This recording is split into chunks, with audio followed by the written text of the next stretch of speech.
नमस्कार साथियों, good morning. आपका द एनके स्टडी के यूट्यूब चैनल पर मैं नवीन को मैं एक बार फिर से स्वागत करता हूँ। तो बिहार में फेज 3 और फेज 4 की जो घोषणा हो चुकी है।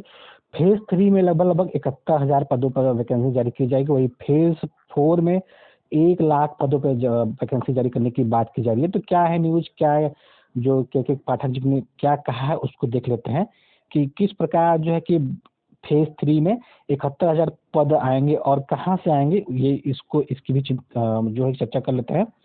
तो यहाँ पे जो है कि के पाठक ने कि मार्च और अगस्त में होगी शिक्षक भर्ती परीक्षा। जी हाँ, जो अगस्त में भर्ती परीक्षा होनी थी वो होगी और उससे फेज 4 का नाम दिया गया और फेज 3 जो है कि मार्च में प्रस्तावित है। तो तीसरे चरण में 71,000 और चौथे में 1 लाख शिक्षकों की नियुक्ति होगी।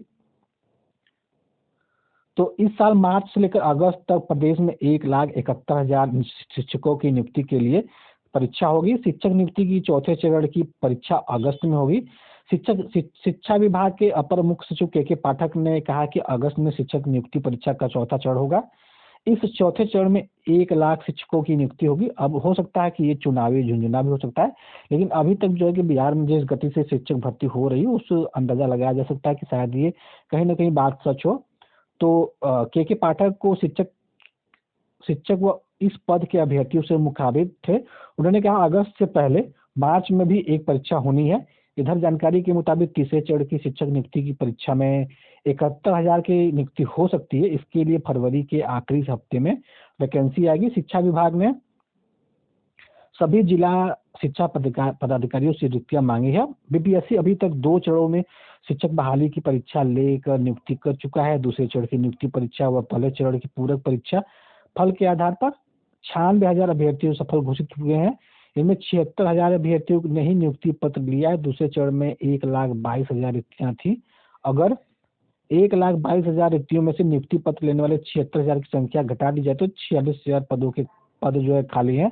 ये बात हो रही है फेज 2 में। यानी फेज 2 में जो है कि 1,22,000 पद थे, जिसमें से मात्र 76,000 ही अभ्यर्थियों ने नियुक्ति पत्र लिया है। वही फेज 2 में जो है कि अभी भी 46,000 पद रिक्त हो गए हैं। तो मांग की जा रही थी कि सप्लीमेंट्री रिजल्ट जारी कर, लेकिन शिक्षा विभाग ने साफ साफ कर दिया कि कोई भी सप्लीमेंट्री रिजल्ट जारी नहीं होगा इसके रिगार्डिंग। तो नियुक्ति परीक्षा के दोनों चरण में 25,000 नियोजित शिक्षक भी सफल हुए हैं। तो इन 46 में जो है कि 25 जोड़ दिया जाए, यानी जो 46,000 जो TRE 2.0 में जो रिक्त रह गए और 25,000 जो नियोजित शिक्षक के पद रिक्त हो गए, तो उसी को जोड़ते हुए ये जो है 71,000 पदों पे बहाली की बात की जा रही है। यानी 25,000 और पद खाली हुए हैं। 46,000 25,000 को जोड़ने से कुल पदों की संख्या यहाँ पे 71,000 होती है। तो इसी 71,000 पदों पे बहाली होगी। हो सकता है कि जब तक वैकेंसी जारी की जाए तब तक पदों की संख्या और कुछ बढ़ जाए। फिलहाल मांग चलते हैं कि 71,000 पदों पे ये फेज 3 आएगा। और कल ही के पाठक ने कहा है कि 1 लाख पदों पे जो है कि फेज 4 का जो है कि बहाली होगी। तो फिलहाल फरवरी में यानी इसी महीने में 15 फरवरी के बाद नोटिफिकेशन आ जाएगा और मार्च में जो है कि 15 मार्च 20 मार्च के आसपास जो है कि एग्जाम लेने की बात की कही जा रही है, क्योंकि जो मार्च के पहला वीक है उसमें शायद जो है कि स्टेट का एग्जाम हो जाए। इस वजह से तीसरे चौथे वीक में इसका एग्जाम यानी फेज 3 का एग्जाम हो सकता है। तो फिलहाल न्यूज ये है कि तीसरे चरण में 71,000 और चौथे में 1 लाख शिक्षकों की नियुक्ति होगी। तो मिलते हैं अगले वीडियो में बने रहिए द एनके स्टडी के साथ। बहुत बहुत धन्यवाद।